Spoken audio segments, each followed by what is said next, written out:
From the heart of central Indiana, this is WTHR-13 Indianapolis. Now, coverage you can count on. This is Eyewitness News, the 6 o'clock report. Friday, March 17, 2000. Good evening, everybody. I'm John Steele alongside, and we'll go in here's what's happening on Eyewitness News. 6 p.m. report on this. Friday, March 17, 2000.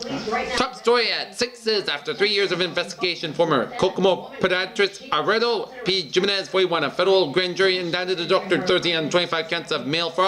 Allegedly submitted false health care claims totaling more than $2.75 million. In October 1997, state, local, and federal agents have swarmed Jimenez's former clinic at Taylor Street and North Epperson Way and seized files and boxes full of paperwork. In 1998, Indiana Attorney General Jeff Modisell requested an emergency suspension of the doctor's license for the Indiana State Board of Pediatric Medicine, stating that he was presented an immediate danger to the public. Jimenez, who now lives in Indianapolis, has lost his medical license. The indictment charged Jimenez submitted false service claims dating back to 1995 and 96, obtained millions of dollars from Indiana Medicaid, Medicare, and Champus, the Department of Defense Self-Care Program. The indictment said Jimenez submitted claims for services that were either unnecessary or never performed. The indictment also alleged that 1997 the Indiana Medicaid program paid more than the big deal here, though, the CO Jimenez and any other podiatrists in the state. Did you have to go in an ambulance? Wall demolition work at the Continental Steel site continues on schedule. Costs have skyrocketed off the charts.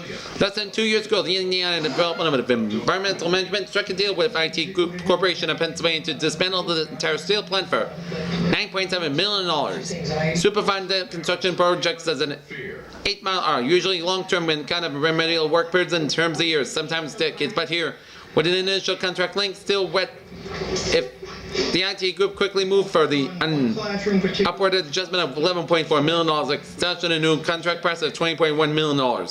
What's more, it has just requested a second amendment, adding $5 million that will be increased the total price for the work for $25.1 million less than 2 years. This should be the last, and anything else that could justify another, said Pat Lukens, IDM's on-site project manager at Continental Steel, but the IT group might outgrow an IDM Carl. Cassio Brubaker, Deputy Commissioner of Budget Management and Administration in the office, has scrutinized a $5 million amendment to proposal to determine out for where did the Indiana Attorney General for the final review. This was just more to the work than made our initial observation, said Cassio Brubaker. in one big hurry. Following our initial survey, we later learned of underground tunnels and walkways and of asbestos integrated into the walls of the building, and all the demolition plan required leveling some 120 surface structures, including 74 buildings. Also, many buildings were erected with interior catwalks and overhead crane railings. A man convicted in 1989 at Child molestation was arrested again this week at this time on charges of molesting a 10-year-old neighborhood girl over a period of several months. David Babcock, 50, of 1007 West Monroe Street, who served a 3-year sentence for molesting a young girl 11 years ago, has been charged with 8 counts of child molestation. Babcock's name did not appear on the child molest registry as required by Zachary's Law, which was passed in 1994 because the condition came prior to law. Zachary's Law requests convicted molesters to register their names and arrested with police in the community to reside after being released from prison. The law was designed to identify and track convicted sex offenders on a statewide registry and make it available to those who have served children. Detective Tanda Caldwell at the Kokomo Police Department, who investigated it. Patterson targeted her elderly customers, stealing from their accounts. The small Yale house on South Main Street that offers a safe haven for child abuse and molestation victims were instrumental in gaining yet another conviction this week against a man who has molested 2 young girls. Jurors took about 3 issues Wednesday evening in Howard Superior Court to find Eric Rayburn, 29, guilty on 2 counts of child molestation, Class A felonies which could lead him in prison for 100 years. The Child Advocacy House, called Tomorrow's Hope, was set up to provide a friendly atmosphere when they questioned a molestation victim, and instead of repeating his or her statement of police, prosecutors and child service workers, the statement are videotaping and using evidence which in the case proved successful. Howard County Prosecutor Jim Clemens was successfully prosecuted several child molestation recently. We're making an effort in a more aggressive child molestation and having the child house certainly helps in putting together a stronger case of a prosecution, Fleming said. Both victims took the stand during the 2-day trial, which began Monday, but one released any answer my questions on the stand, Fleming said. In this particular case, the video helped and said Fleming she was on a standby and would not talk. We weren't able to provide the case about the video. Judge Stephen Jessup will sentence Jerry Press Monday to 100 years for molesting a 12-year-old girl Murdering his father. who was a female relative of his will decide Rayburn's fate on March 30th. Rayburn molested the two girls aged 12 and 10 in July 1998 and was arrested within a few weeks. He has been in jail since his arrest. Other evidence presented by Fleming included two testimony from a pediatrician and two police officers who investigated the case. Wiggins was already on probation for a Defense attorney Mark Dabrowski did not call Rayburn and stand in his own defense. The feds filing a motion today to limit the Indianapolis Governor Frank O'Bannon has a medical condition that sometimes causes his right hand to shake, especially when he is concentrated in tense. Autopsy photographs of the three people. First Lady Judy O'Bannon said Thursday. P. Work is out of report. As O'Bannon said, it was a genetic condition called familial tremor, essential tremor, and it runs in her husband's mother family. The story of O'Bannon's tremor was first reported Thursday evening by Indianapolis television station WRTV. Mrs. O'Bannon said the tremor was nothing to be concerned about. The governor doctor confirmed O'Bannon in good health. Ms. O'Bannon, who said her husband, who just turned 70 on January, just had his The judge, when he will rule on the annual physical on Monday, was given a clean bill of health. His blood pressure and cholesterol levels were fine, she said. I lived with him for 83 years and I did the whole time I had known him. Ms. O'Bannon told the Associated Press said in a telephone interview. Robin Caution, a doctor at the Indiana University Medical Center, has seen O'Bannon since 1992. Caution confirmed Thursday that O'Bannon had an essential tremor, but he has stressed it as tremor is more of an annoyance than anything else. It's not associated with any kind of brain disease. Caution said it was not related to any Parkinson's or any other neurological disease and doesn't affect brain function at all. Essential tremor is a neurological disorder, but it's not clear what causes it. According to the Parkinson's Institute, it affects as many as 6 million people in the United States. Most of them older. The Institute said on its website because those who suffer from essential tremor shakes like those who have Parkinson's disease two are often confused. The who have essential tremor can shake when they are still moving, and people with Parkinson's usually experience an arm or leg shaking when at rest, according to the Parkinson's Institute. For several years now, O'Bannon's hands have sometimes shaken during high-profile news conferences and at times when it seems worse when the TV lights go on. to Florida. P. Wiggins, Channel 13 Eyewitness News in Indianapolis. Murfreesboro, Illinois. Where were you 75 years ago? It was simply the tornado. More than a mile wide at times, it howled across 3 states at 3.5 hours, leaving 29 miles of its destruction 695. Bodies in its wake. No one knew it's coming. And we missed the snow. Channel 13 Eyewitness News weather meteorologist Bob Gerger has reports. Some and the start of spring We didn't know even with. will coincide. We didn't even know though. Red Sox, but you can barely see red. We're tornado, said Mary Bell Melvin, who survived the 1925 tri-state tornado which struck Missouri, Illinois, and Indiana 75 years ago Saturday. To us, it was just a storm. The weather storms, it was just a storm. The strategy's really successful. The storm is considered the defining moment in American meteorology. The day the million awoke to the need for a tornado warning system, said Joseph Sheffer, director of the National Weather Service Storm Prediction Center in Norman, Oklahoma. Something like this is not going to sneak up on us, and again, I think that's the morale here. That showed us what needed to be done in over 75 years. We've accomplished most of it, he said. Never since has a single tornado wrought so much damage. Storm survivors and his storms will gather to mark the anniversary Saturday in Murfreesboro, where the storm killed 254 people and obliterated nearly 40% of the town. It was very dramatic, said Melvin, who was a third grader at the time. There was, look, Bernardi Auto Group. team going on. Everyone was trying frantically to get what help they could. It really didn't settle down for a long time afterward. Murfreesboro has really never fully recovered from it. Other communities never recovered at all. The small settlements of Parrish, Illinois, and Griffin, Indiana were destroyed, said Peter Faulkner, offered to the tri-state tornado.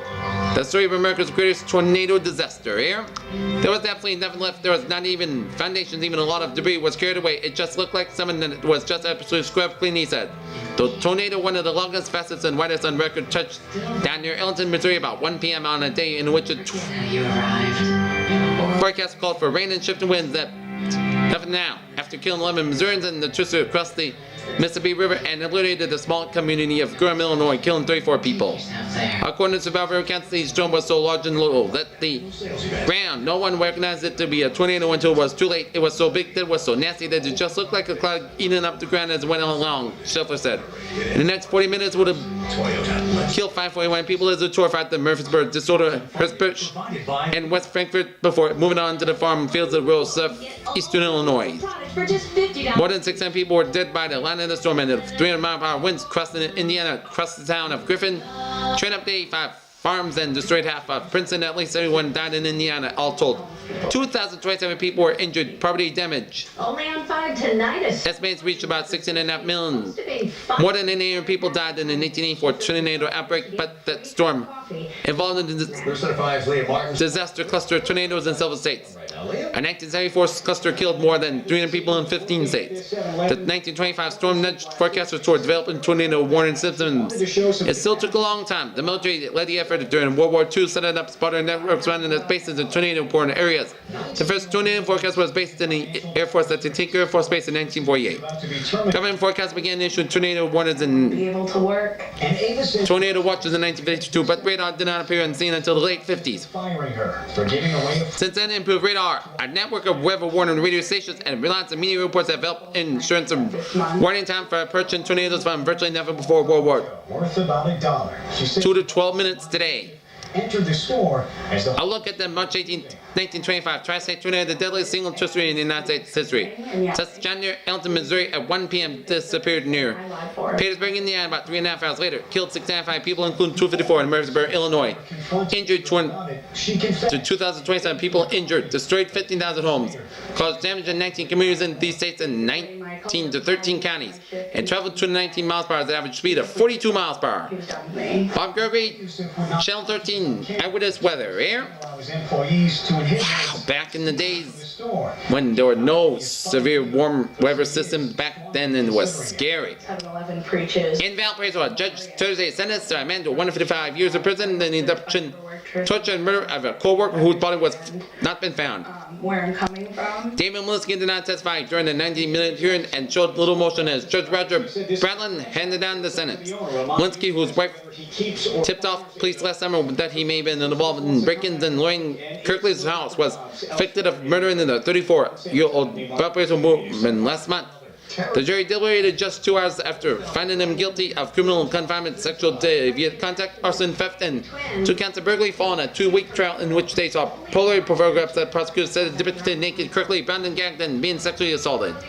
During the hearing, prosecutors put Kirkley's parents on the stand and called her husband Robert to read a statement he began by describing the last time he kissed her on July 21st, 1999, the day she disappeared. From that day forward, my life and the lives of our families, Kirkley began breaking down crying.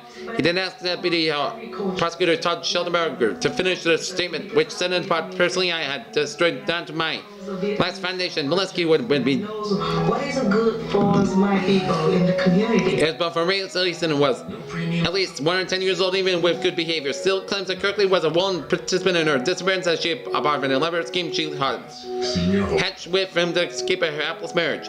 But during his trial, prosecutors complained that Malinsky, 34, of Chesterton, a sexual deviant when stalked Kirkley and broke into her home twice last year.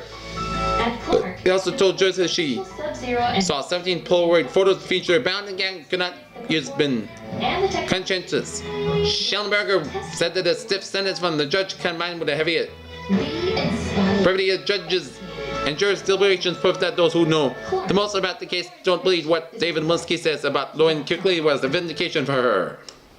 The Lars mother put her life on the line. In regional briefs in Louisville, Kentucky, the arm of the crane knocked an Indiana man off the dock into the Ohio River, killing him and pinning his body underwater for nearly 3 hours.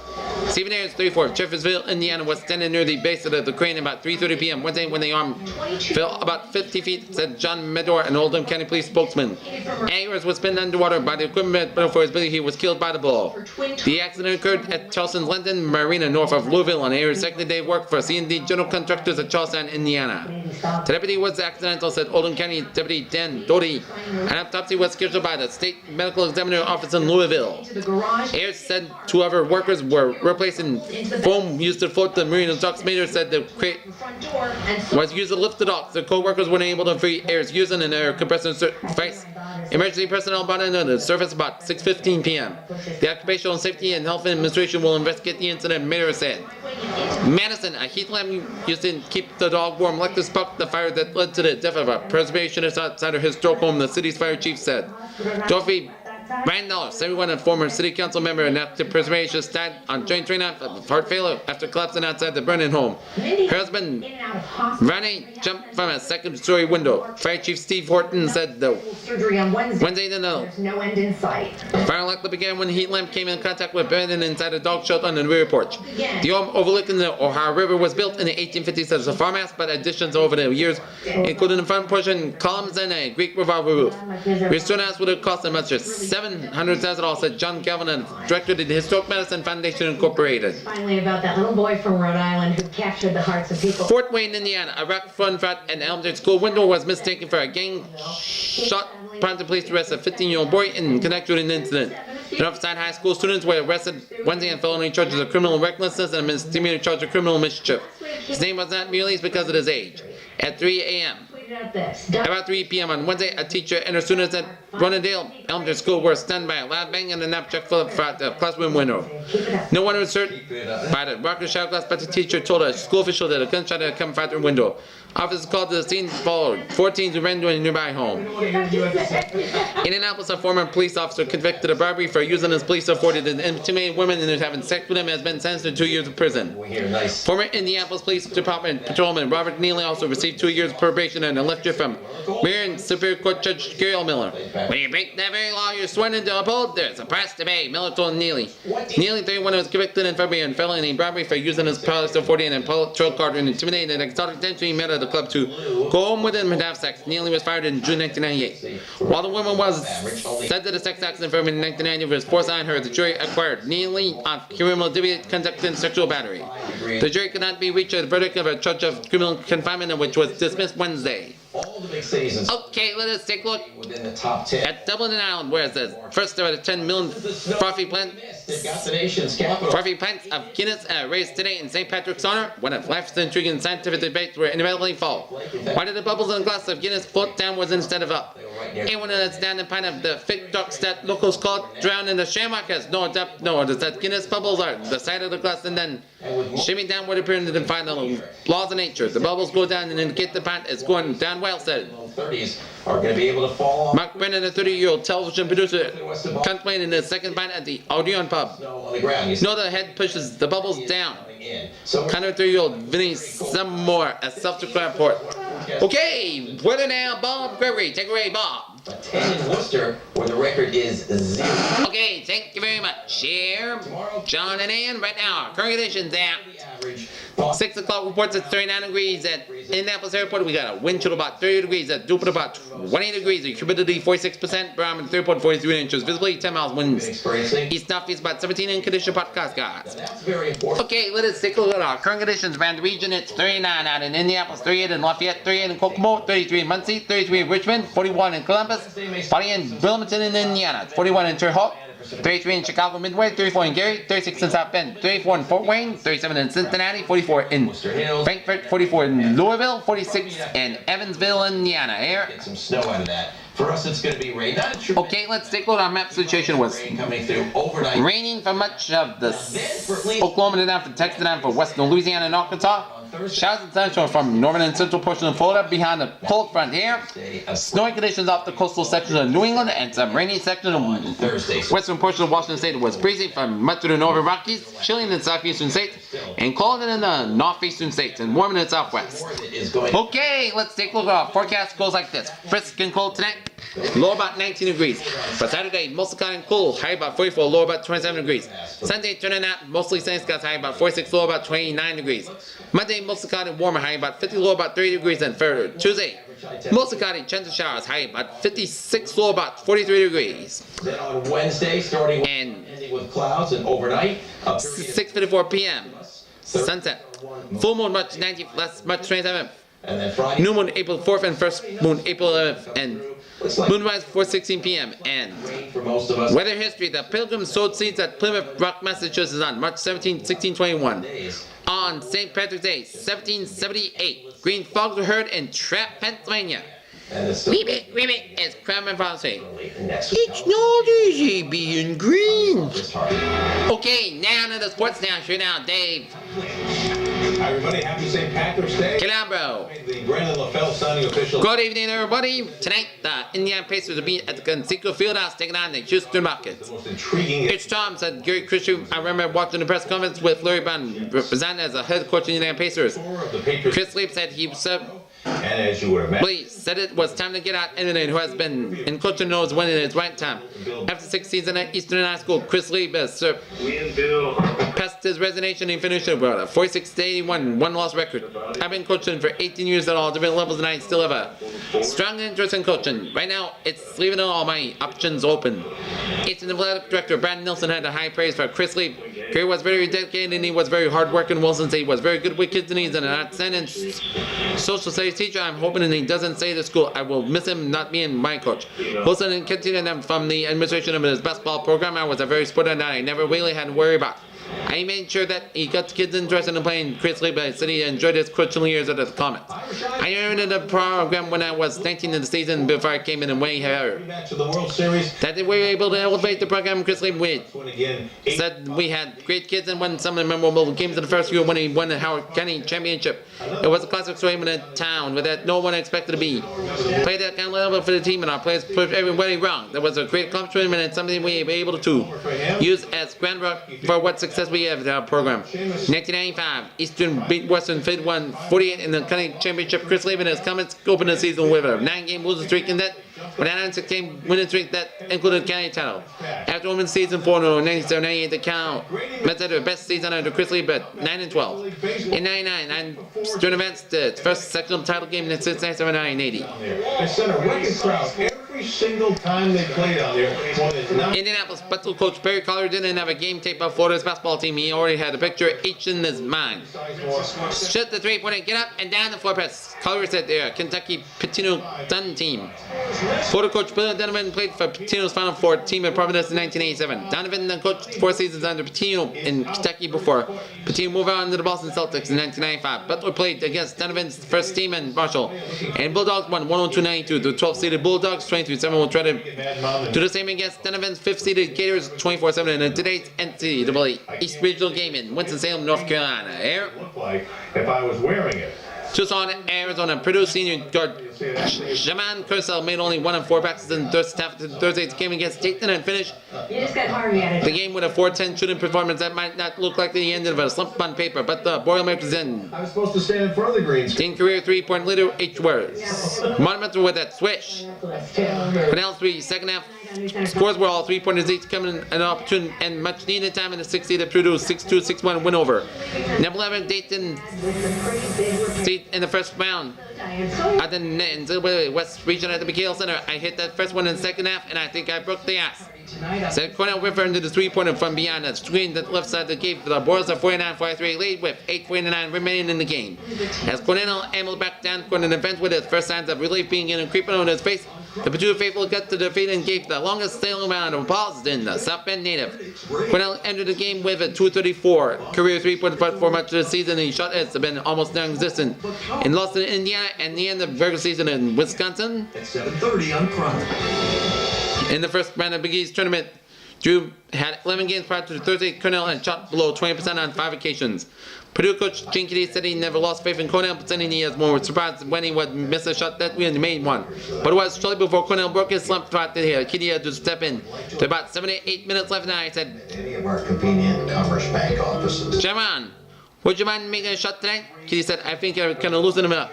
Cornell's basketball 6-24 left says Purdue's 54-47 lead and had Dayton rallied to get in front. His last score 2-8 left, tied the game at 58. Standing forward, Brandon Cardinal followed 45 seconds later to number 3 to give Purdue for the lead for good. Rick Katie said he knew Cornell would break out of the slump by the way he had been performing on a late in practice, and Cornell shooting wasn't just a minute at a time. You got to keep shooting the ball. Said Cornell, you got to forget about the pass, and I'm working all my life on shooting.